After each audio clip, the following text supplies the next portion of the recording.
players you expect to handle pressure well, it's these two. And part of their longevity, their success in this game has been because of what they do in those high pressure moments. I do not like to lie. And I can promise you this, neither of these guys are going to wilt under the pressure. They are both going to play their game, and that's exactly what I expect from them.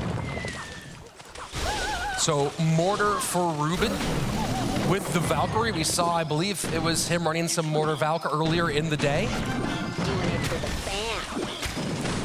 Right there, Little Prince able to take out the rest of the Mighty Miner. Morten running Miner, Mighty Miner.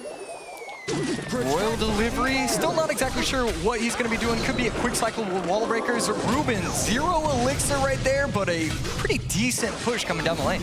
And able to be picked up by the Mighty Miner, and you know, it isn't as strong as it was before the most recent emergency nerf, but a lot of the discourse going into this weekend from many of the coaches and analysts about the question of who has played and who hasn't played Little Prince in any given moment. And if you can win the game where you don't have Little Prince and your opponent does, the significant upside that has for the overall match picture. Morten here with a big opportunity to draw significant blood from Ruben. Yeah, and I think we also have to note, because you're right, it is the Little Prince that is definitely the most restricting towards the meta, but I think the second most restricting is going to be the archers. Those archers have been played in every single set. I can't guarantee it, but I would assume that's the case. Well, and then that opens up those big questions, right? As Morten makes decisions in game. Oh, and the missed snowball from Ruben. He cannot believe it. Huge damage in, and just like that, Morten is back in business. Mighty Miner going to be able to take out the Valk plus the bats, but will need the archers to help. No swing from the Valk, so very clean defense from Morten right there. And now trying to get a little more optimization off of the opening, but delivery is more than there to recover for Morten. Miner goes a little bit deep, maybe trying to just sneak the Recruit in there. Not going to do it. Instead, Recruit does die. 1859 and 1946 with under 30 seconds left in regulation time. Extremely close game. The only difference, I mean, Morten is running the Miner Poison, and then, oh, that is a huge situation. Now Ruben can go opposite lane. Morten can't get the Miners plus Poison same lane as the Mortar. This changes how the entire rest of the game gets played. What a massive connection. And honestly, Josh, I'm a bit surprised at how often we've seen Mortars connect today.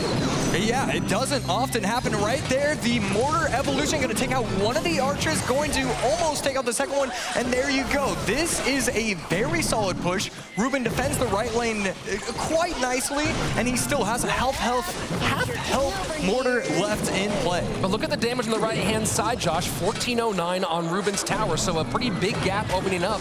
And now Ruben has to go back to that same lane he'd switched away from, as he has fallen fairly far behind. Yeah, very clean defense from Morten, going to take the left tower down to 1601. So yeah, I mean, as we head into triple elixir almost, Ruben is going to fully switch over to the left lane. He doesn't want to allow Miner Poison value for the rest of this match. And Ruben has been going for prediction on prediction here. The Miners trying to predict things in front of the Mortars, the Skeletons there, trying to make a pickup of their own. That's been sort of the focus of Ruben's game so far. Morten playing very cut and dry, straightforward Clash Royale. Yeah, and Evo'd archers over the middle. How does he want to protect them? Poison going to come down, and those Evo archers are getting so much value. They take out the entire bush, and he still has one of them walk into the left lane. Great stuff from Morten. This does feel very tight again. Evo Archer giving some more pressure on the left-hand side, but you can see the poison cycle maybe slightly ahead for Ruben at the moment as he gets the prediction on the Skeletons, and he is going to put a ton of damage on and poison back around one more time. Yeah, forget everything I was saying earlier. He's going to go same lane. It's going to be a base race to see what is going to happen. The log versus the snowball will change a lot. Poison in, ticking away. Can the Miner of Morten hit? The Miner for Ruben gets there. 24 HP. Ruben takes game number 1.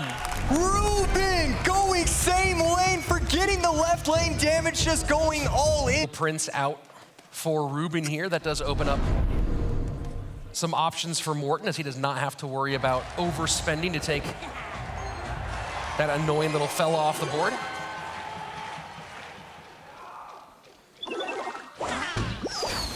I'm waiting. I'm excited. I can't wait to see if it's going to be Splash Yard with the poison or if it's going to be one of my lightning decks that I predicted. It's very simple to predict if you just guess one card. Well, poison out, so probably going to go in the lightning direction here. There you go. Look at that. For Ruben, as Morten may be showing shades of the MK Prince Hog. Nato coming out from Ruben. I mean, we've seen it a lot, and I think we're going to see it again. This is looking like E-Giant. So Mega Knight Prince Hog here against most likely the E-Giant deck. Nato, of course, going to be a problem for those Hog Riders, but then if you get that big push behind and the Hog Rider gets NATO'd in, that could be devastating. Of course, as we're seeing here, Tombstone, easy to shut down those Princes. Yeah, Ruben, I mean, wow. It seems like he's giving up a lot of damage right there, but down to 140, it looks like if he's running the E-Giant deck, he can just win once it hits double elixir. He just has to defend out. So that's why he's giving up that chip damage with the Bandit. He wants to be able to build those pushes. Prince to control the bowler on the left-hand side. Morten might have to, he is very low on elixir. He's gonna have to tank some damage here on the right-hand lane, goes with the Bandit instead, picks up the Archers and the Baby Dragon. Clean defense for 3 in the right-hand lane for SK Gaming's player. Yeah, we can see a little bit of frustration on Morten's face. I really think that if the matchup is the way that both of these players are suggesting it will be, I think Ruben will have a huge matchup advantage. Here we go, double elixir, and now both players slowing way down here. And you gotta wonder, does waiting until triple give the advantage to Ruben? And of course, with Morten, and I guess we're not gonna have to answer that question.